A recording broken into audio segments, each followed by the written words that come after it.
Sir अपना परिचय दें। मैं पुनीत वर्मा, महामंत्री उद्योग व्यापार मंडल मोदीनगर। क्या कहेंगे इस नगर पालिका के अंदर व्यापारियों की जो मीटिंग हुई है 6 तारीख को, उसको लेकर क्या क्या वो मुद्दे थे जो कि व्यापारियों ने मीटिंग चेयरमैन साहब और ये था? सबसे पहले तो मैं आपके चैनल के माध्यम से नगर पालिका के जो चेयरमैन साहब है विनोद वैशाली जी और ईओ साहब जो है मिश्रा जी, मैं उनको धन्यवाद दूंगा कि उन्होंने मेरे नॉलेज में अब तक पहली बार व्यापारियों की मीटिंग ली है। सबसे पहले तो वो बधाई के पात्र हैं। और दूसरी बात यह है, जो उन्होंने मुद्दे रखे, जैसे पैठ जहां लगती है वहां के जो लोग रहने वाले हैं उनको परेशानी होती है, तो उसके लिए हमारा भी उनसे यही है कि आप जो है पैठ को व्यवस्थित तरीके से लगवाएं। एक क्राइटेरिया सुनिश्चित कर दें कि एक पैठ लगाने वाले को इतने अपने क्राइटेरिया में अपनी फड़ लगानी है, उससे बाहर नहीं लगानी। अगर वो उससे बाहर लगाता है तो उसके लिए वो व्यापारी भी जिम्मेदार है पैठ वाला, और जो शासन प्रशासन उसके साथ कार्रवाई करे उसमें व्यापार मंडल भी कोई हस्तक्षेप नहीं करेगा। और दूसरी बात मैं आपसे ये कहना चाहता हूं आपके चैनल के माध्यम से, ये जो पैठ लगाने वाले हैं इनका भी कोई कार्ड इशू हो। ऐसा नहीं कि एक घर में मान लीजिए 4 जनों के रहने की व्यवस्था है और उसमें 40 जने आ जाएंगे तो वो कैसे रह पाएंगे? नहीं रह पाएंगे। इसलिए हर जगह पे इतनी जगह नहीं होती कि अधिकतम जो है पैठ वाला आके अपनी पैठ लगा सके, तो उसका भी एक उनको कार्ड के द्वारा एक क्राइटेरिया तय करना चाहिए कि इतनी जगह है, इतने ही लोग लगा पाएंगे। और कहाँ के लगा पाएंगे, कहाँ के नहीं लगा पाएंगे, मोदीनगर क्षेत्र के लगाएंगे या बाहर से आने वाले लगाएंगे, जो भी है वो नगर पालिका उसको सुनिश्चित करे, जिससे व्यापारी भी परेशान ना हो।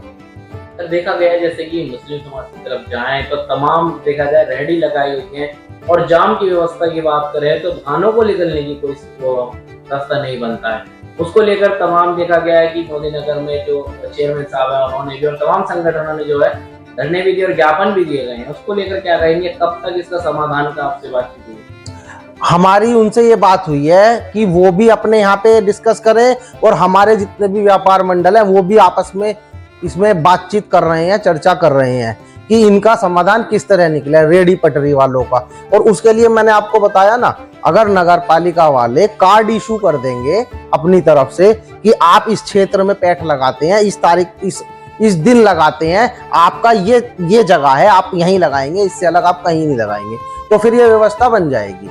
और अभी कोई व्यवस्था नहीं है, अभी कार्ड इशू नहीं है, कोई भी आता है अपनी मनमार्जी से लगाता है, कहीं भी फिरता रहता है, तो वो इस वजह से व्यवस्था जो है खराब है। दुकानों के आगे जगह दी है रेहड़ी लगाने की, उसको लेकर कैसे? उसमें जो दुकानों के आगे नगर पालिका क्राइटेरिया तय करेगी पैठ के लिए, हर दिन के लिए नहीं, पैठ के लिए सिर्फ। और जो ऑन रोडों पे हैं, ऑन रोड पे जो है उनका भी नगर पालिका को ही क्राइटेरिया तय करना पड़ेगा। उसमें व्यापार मंडल उनका सहयोग करेगा जो वो चाहेंगे। बात करें जैसे पॉलीथीन का मुद्दा लगातार गरमाया था, फैक्ट्री पे काम नहीं कर रहे हैं, पॉलीथीनों को रोक रहे, तो फैक्ट्री प्रदेश में सरकार भाजपा की सरकार है, तो क्या फैक्ट्रियों पर रोक नहीं लगना चाहिए पॉलीथीन? पॉलीथीन का मुद्दा इन्होंने आज से 1 साल पहले भी नगर पालिका ने हम लोगों के संज्ञान में डाला था, और अभी भी जो मीटिंग हुई है नगर पालिका में उसमें भी उन्होंने जो है संज्ञान में सबके डाला है, लेकिन वो ये नहीं बता पा रहे कि कितनी माइक्रो की पन्नी चाहिए।